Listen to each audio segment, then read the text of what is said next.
Hey guys, I'm Joe Keit, and this is Jacob Isaacs. He's going to help me.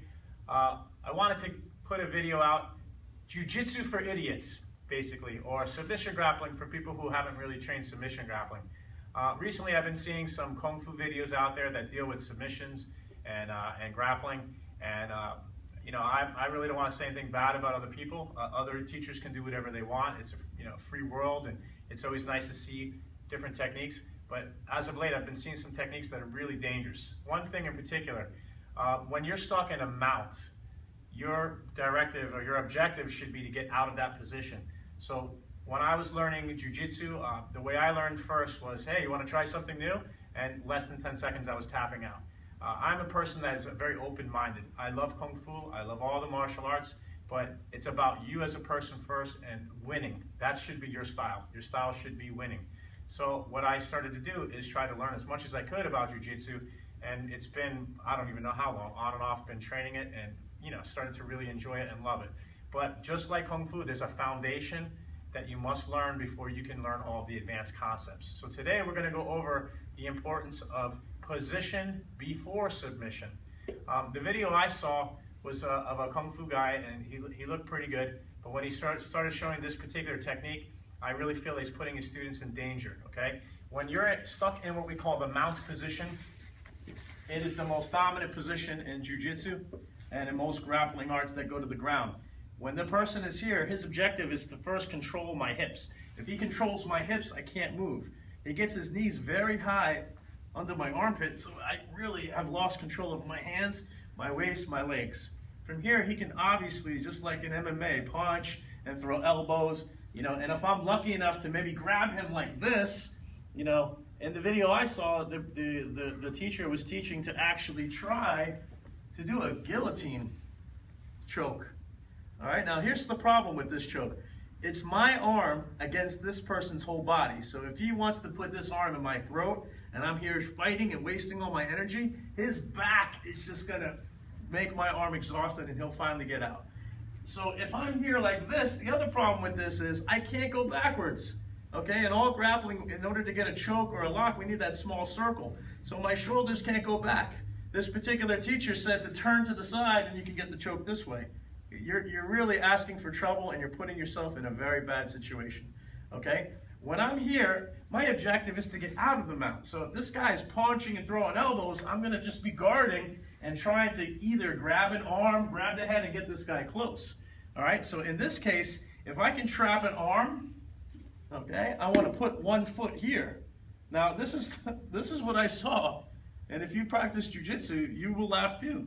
Person in one particular technique grabbed the hips and just tried to buck the guy. He tried to buck. Now, you know that if you're a beginner in Jiu-Jitsu, you've been here before. He can post. So I need to control this arm. So what I need to do is somehow control this arm, and what we also like to do is control the foot. I put my foot right here blocking his foot. I try to break his posture. From here I can use my elbow or even my hand on his hip, and from here I go over my shoulder, and there's nothing to stop me from getting him now into this position, which is now called the guard. Okay? The funny thing is, the mount in this particular teacher's video would have worked great if he was in the guard. It might have been a simple mix-up. When he gets me in the guard here, I have no control of my hips, and he's got a lot of leverage to pull back and get the tap. Okay, so now let's go back, and this time I'll be in the mount, you on your back. All right, so when I'm in this position here, okay, I have a lot of control. I saw the student had his knees very far away from this person's armpits. You want to get up here nice and high. You want to put your body weight down, smash this guy's face, and decide on what you want to do. Most of the time, the mount is not a position that we do submissions from. It's a position of control, and from here I can do like knee on body, and from here work my way, maybe a Hawaiian choke, and get into side control and side mount, which is a good place to be if I want to throw a submission. All right, so if I'm in this position and he's going to throw a guillotine on me, I really don't know how this guy's going to get a guillotine. It's very difficult from here. He's got no control over his hips, all right?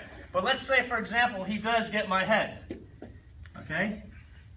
I think it's pretty funny. If he's really strong and I can't get out of this choke, I will take my foot out, go cross body. There is absolutely no choke now.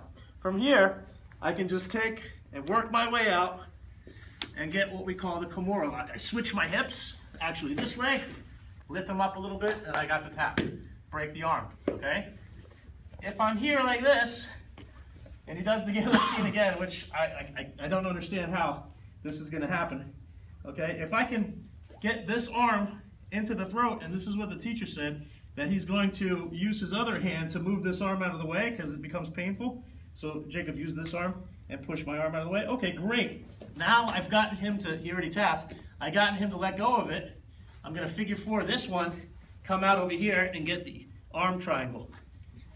Okay, and another one of my favorites is if I see this guy, you know, going for a guillotine, oh, thanks for the arm, brother, because now I'm gonna arm lock you. Okay, so when you're stuck in the mount, your objective is to get out of it. Position before submission. So if you don't know Jiu-Jitsu, remember that term when you're learning and training or rolling, if you're rolling for fun, try to get in a better position. So another way to get out of this mount position is what we call hip escapes. If I can't get this guy to break his posture, I want to get on my side so I can breathe.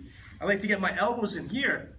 If you're not good at hip escapes, one, pull that foot in, clear that leg out, hip escape out. Okay, we have YouTube in the 21st century, look it up, hip escape or shrimping. So here's some really important things to know about grappling. If you're gonna try to do any kind of lock, you need to have a position of control. Today, everybody out there is learning MMA and Jiu-Jitsu, and I'm making this video for my fellow Kung Fu brothers and sisters. Please don't be arrogant or ignorant. Make sure you know what your opponent is doing. That's basic art of war, Sun Tzu. So keep staying, looking for our YouTube channel here at joekeitkungfu. I hope some of this helps you, and we're gonna make some Jiu-Jitsu for idiots, or basically Jiu-Jitsu and ground fighting for Kung Fu people. I want you guys to be aware of what's out there and what you should know. Thanks for watching.